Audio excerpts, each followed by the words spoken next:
mo ti mọ̀ pé agbọ́tẹnu eku ò fẹ́ yẹni lára a sì ń fi ọ̀rọ̀ ìpamọ́ fún torí àfẹ́ kó mọ̀. Èmi àti Dorcas tó gbọ́ nípa kéèsì ọmọ yìí tí wọ́n sọ pé ó ti kú tí ó sì kú. Àṣírí tí mo ti lọ rí ọmọbìnrin yìí tí mo sọ pé ìwọ wọ́n fi ẹ́ parọ́ wọ́n dẹ̀ fi ẹ́ búlí èèyàn pé ó ti kú nítorí tiẹ̀ ẹni sì ń jìyà ó sì wá ń bí òsìsọ nǹkan kan tó sọ pé òun ò mọ̀ nípa kéèsì yẹn ọ̀rọ̀ ọkọ tìyàwó ni tí mo yẹ kó yẹ wípé ọ̀rọ̀ yìí ó máa fa wàhálà lẹ̀ kò jẹ́ sí bó ṣe fẹ́ ṣe bó ṣe máa porí ajá tí wọ́n ní porí kòkò tán fi ṣe. alọ́fọ̀rọ̀ ilé ọlọ́pàá sì lọ́ọ́ mú ọkọ Dorcas gbà tí wọ́n arrest ẹ̀ ó ní wípé ìyàwó òun pààyàn lóòótọ́ ẹ̀ẹ́kìdí kan torí àwọn jẹ́ kó yẹ lẹ́yìn ìgbà yẹn tí wọ́n bá ṣe conversation bá sọ̀rọ̀ kò lè record voice ẹ̀ ká lè rí lò ó ní òun ti gbọ́ àǹtí Ṣeun lẹ́yìn ìgbà yẹn ni wọ́n lọ arrest ẹ̀ wọ́n dẹ̀ play voice ẹ̀ fún ó lóun fi ṣeré ni ó ní pẹ́ sí kò kú pẹ́ sí ó ṣàṣọ yàmàyàmá ọmọbìnrin yìí àti kó wá jẹ́rìí gbé nǹkan tá a fẹ́ mọ̀ ni pé kò pààyàn kò sí kéèsì kankan fún un torí lójoojúmọ́ wájú kó gbé kéèsì yẹn dìde sí i torí ọkọ ẹ̀ ti fọlọ́pàá mú rí táwọn ọlọ́pàá pè é pé ẹni tó pa kíníkan tó rò bẹ́ẹ̀ arọ ni àṣé tó rò bẹ́ẹ̀ arọ ni òun sọ pé irú ni òun ò pààyàn gbà táwọn ọlọ́pàá mú ló tó mọ̀ pé ló tó rò bẹ́ẹ̀ òun pààyàn wàrà ọkọ ẹ̀ náà ló plan ẹ̀ ló mú àwọn ọlọ́pàá fake láti wá fi mú un so that tóun bá ń ṣe ìwà burúkú òun yóò gbóbìnrin wá lé ni kò ní bóun jà kò ní bóun ṣe kankan. àǹtí Ṣeun ọ̀rọ̀ ń pọ̀rọ̀ ìlówè ó sì ní àrònú lẹ́yìn ìgbà tí wọ́n bó obìnrin sọ̀rọ̀ tán ọkọ Dorcas ti mọ̀ àmọ́ ó ń lo Lára against wa láti máa fi wádìí òfótó láti mọ bó ṣe ń lọ lọ́dún ayé wa. Lára àti ọkọ Dorcas dẹ̀ ń bára wọn lájọṣepọ̀ wọ́n fẹ́ra wọn tí Dorcas sì mọ̀ àmọ́ ta sọ wípé àti ìṣetán àti kọjú Lára àṣọdá kéèyàn lé ọ̀tá téèyàn ti mọ̀ kéèyàn lè dànù tí bá ti sùn Lára wá sórí fóònù mi á bẹ̀rẹ̀ sí máa tú fóònù mi nígbà tó yá díẹ̀ gẹ́yìn náà ti kọ́ńtàtì ọkọ Dorcas wọ́n ti jọ ń sọ̀rọ̀ kàkà kó mọ̀ kó má bàa sọ kankan àmọ́ ọdún tí àwọn ọlọ́pàá fẹ́ lọ arrest ọmọbìnrin yẹn wọ́n fẹ́ lọ gbé e nígbà tí wọ́n débẹ̀ a gbọ́ pé ó ti kú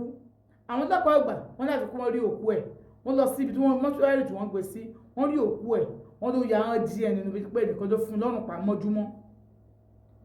táwọn lè ṣiṣẹ́ láàbì yìí nígbà tí wọ́n fi padà sékòó ọkọ Dorcas ó ti sá kúrò nílé wọ́n ṣàpàdà sọ pé òkè kò sí wàhálà ńbẹ̀ ó pààyàn irọ́ ló pa mọ́ ẹ láti ìgbà yẹn ló ti free. Nígbà tí mo délé tá ti yanjú ọ̀rọ̀ yẹn tán mo jẹ́ kó yé Lára pé ó máa kú òun lé mi ò fẹ́ wàhálà rẹ̀. Lára ní òun ò lọ́bì kankan mo ní ó máa lọ tí wàhálà ẹ̀ pọ̀ mo kú òun lé yẹn fún mo lọ gba lé mi. ọmọ Mrs. Adéṣẹwà tó kó tó dé HIV tó wá bóun tó sẹ̀ ní HIV resort sóhun tó wá síbi táwọn jọ lé àjọṣepọ̀ ó ń pe òun ó lóun máa post òun pé ṣe bóun wá bóun lájọṣepọ̀ òun sì lé HIV irọ́ lòun pa tóun ò ní HIV òun bá sùn pẹ̀lú yẹn lọ́wọ́ tóun bá ti kọ̀ tóun bá ti gbà tóun bá ti wá sí Nàìjíríà káwọn ìjọba bára wọn lájọṣepọ̀ òun sì pé òun ò ṣe òun ò ní HIV ó ló ní HIV òun tó ṣe test ó ní kò possible kóun tóun ní HIV máa bẹ́ẹ̀ sùn ìwọ́dẹ̀ lé HIV. àǹtí Ṣeun ìyẹn ni mò ń yanjú lọ́wọ́ ó ṣàkẹ́rù mi kúrò ní inú ilé mo lọ rẹ́ǹtì lé mi nígbà tá a dé ọ́fíìsì lẹ́yìn òbí oṣù mélòó kan ni wọ́n pè wá sí board meeting ìgbà tá a débẹ̀ wọ́n jẹ́ kó yé wa wípé èmi àti Dorcas ó máa suspend wa fídíò tí ọkọ Dorcas send sí mi ó ní wọ́n play gbogbo ọ̀rọ̀ wa sáwọ́sà tẹ́lẹ̀ ní board meeting Lára náà sì wà níbẹ̀ tó lóun ló gbé wá fún wọn wọ́n ní wọ́n máa suspend èmi àti Dorcas wọ́n fún wa níwèé ìjókòó sílé fún oṣù 3 àjókòó sílé náà wọn fóun ní ìwé ìjókòó sílé òun yẹn Lára ń tiẹ̀ wọ́n ní kí wọ́n máa wọ́n kọ́ ní pé wọ́n fún àwọn kọ́ ní kí wọ́n máa fún àwa lọ jókòó sílé èmi àti Dorcas a máa ń sọ̀rọ̀ Dorcas a máa sunkún mà ní kó ṣáà take it easy Dorcas ti bí mọ́ ń tiẹ̀ èmi ò tí ì bí nǹkan kan.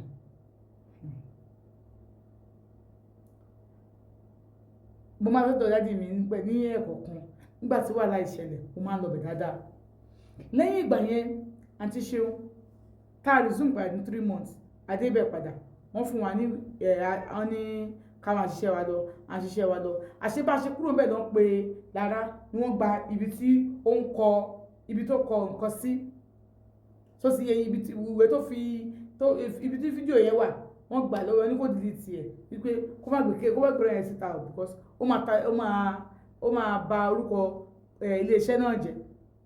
tó sì gbà nígbà tó yá táwa dé padà lẹ́yìn bí oṣù kan wọ́n fún níwèé gbélé ẹ̀ kó má wà mọ́ wọ́n fún Lára níwèé gbélé ẹ̀ eléyìí ó surprise wa pé wọ́n ṣe máa fún Lára níwèé gbélé ẹ̀ kí ló ṣe bọ́ wọ́n fún níwèé gbélé ẹ̀ àǹtí Ṣeun àwa bẹ̀rẹ̀ iṣẹ́ lọ ọjọ́ kan wọ́n kó wá sínú board meeting àwọn 3 péré ọ̀gá Dorcas àtèmi ọ̀gá yẹn sọ pé àwa careless ni kò yẹ kí irú fídíò yẹn kó jáde síta pé àwọn náà ti jẹ́ lesbian fún 30 years more than 30 years tẹ́nìkan kò sí mọ̀ eléyìí já wà lẹ́nu tá a sọ wọ́n pé 30 years lesbian wọ́n ní bẹ́ẹ̀ ni àǹtí Ṣeun wọ́n bá wa sọ̀rọ̀ àwọn ò fẹ́ sọ̀rọ̀ nítorí pé àmọ́ bóyá wọ́n dẹ wọ́n fún wa ni àṣetán àti fi iṣẹ́ wa sílẹ̀ wọ́n náà máa invite wa sí pàtí kan tí kò náà àwọn ọ̀rẹ́ àwọn fẹ́ ṣe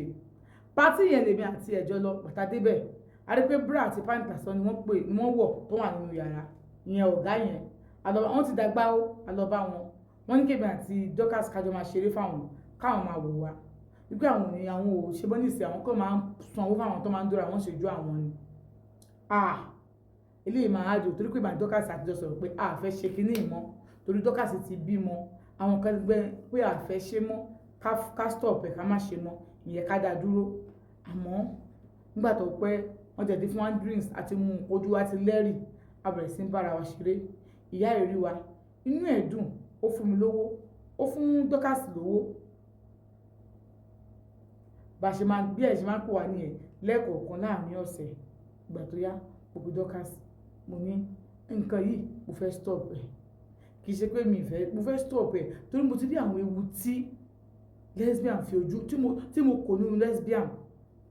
àǹtí Ṣeun mi ò sọ fún yín ní ọjọ́ kan ọmọ kan tí mo lọ bá ṣeré tó lọ sọ fún ẹ̀gbẹ́ tẹ́gbẹ́ ọ̀pọ̀lọpàdé tó ń yẹ̀yẹ́ òun wọ́n fẹ́ ṣe fídíò òun ọ̀pọ̀lọpọ̀ ìkan náà ń fi mí police ló ń gbé kan àwọn òkòlé tó bẹ̀rẹ̀ náà wọ́n má ṣe fídíò òun pé wọ́n kàn máa wọ́n nù pé kí n stay away from ọmọ yẹn máa kú life wo nìyẹn kí n náà bí mari kì í bímọ Dorcas ti bímọ tiẹ̀ kò dẹ̀ resign níbi iṣẹ́ yẹn pé mi ò ṣe mọ́ Lára máa ń pè mí adó lè pè mí níkẹ́ ìdíkọ̀ mi ò ní dá lóhùn bẹ́ẹ̀ ni ọkọ Dorcas ò padà wá mọ́ òun àti Lára ti ń fẹ́ra wọn tí ò rújú tọ́jú ẹ̀rọ fọ́tò papọ̀ láì jẹ́ kí Dorcas feel pains but Dorcas feel pains inú ẹ̀ tó ń dùn sí ni torí wípé ọkọ tó máa ń gbowó lọ́wọ́ tó máa ń ṣe kíní kan kò ní mọ́nú ayé rẹ̀ Dorcas face òun tí ọkọ̀ resign èmi nìkan ni mo resign torí mo fẹ́ move kó inside ibẹ̀ yẹn mo fẹ́ lọ bẹ̀rẹ̀ ayé tuntun ọ̀pọ̀ sígbà yẹn mo ṣáà plan wọn àti mo fi travel out gba tí mo dẹ̀ dé bíbá yìí mi ò ṣerú nǹkan bẹ́ẹ̀ mọ́ mo fèsì mo lọ sílé ìwé sí mo sì ṣe kíni bẹ̀rẹ̀ sí ṣiṣẹ́ mi bó ti pẹ̀lú àwọn lesbian yìí báyìí tó kọ́ máa ń ṣe bọ̀ tí mo gbàdúrà Ọlọ́run yọ kúrò ní ọkàn mi mo gbàdúrà gan o torí mo padà jẹ́ fún bàbá mi ó kọ̀ dùn pé bàbá àwọn ti kú nísìnyí bí bẹ́ẹ̀ kọ́ àǹtí Ṣeun abiyamọ ni bàbá òun so ẹ jẹ́ ká máa sọ àwọn tá a máa fi ọmọ wa fún òṣìbó obìnrin sóbìnrin ni wọ́n obìnrin sóbìnrin ti nǹkan bọ̀ra wọn lábẹ́ ṣé obìnrin sóbìnrin ni wọ́n obìnrin sóbìnrin ńlá ara wọn lábẹ́ irú nǹkan wọ̀nyí ó lè kó ọmọ wa ní ọ̀nà tí ò dáa ẹ ṣe a máa bẹ̀rẹ̀ ìtàn mi tí mo pè ní gym instructor àbí gym manager dẹni àbí kí ẹ pè ní gym lásán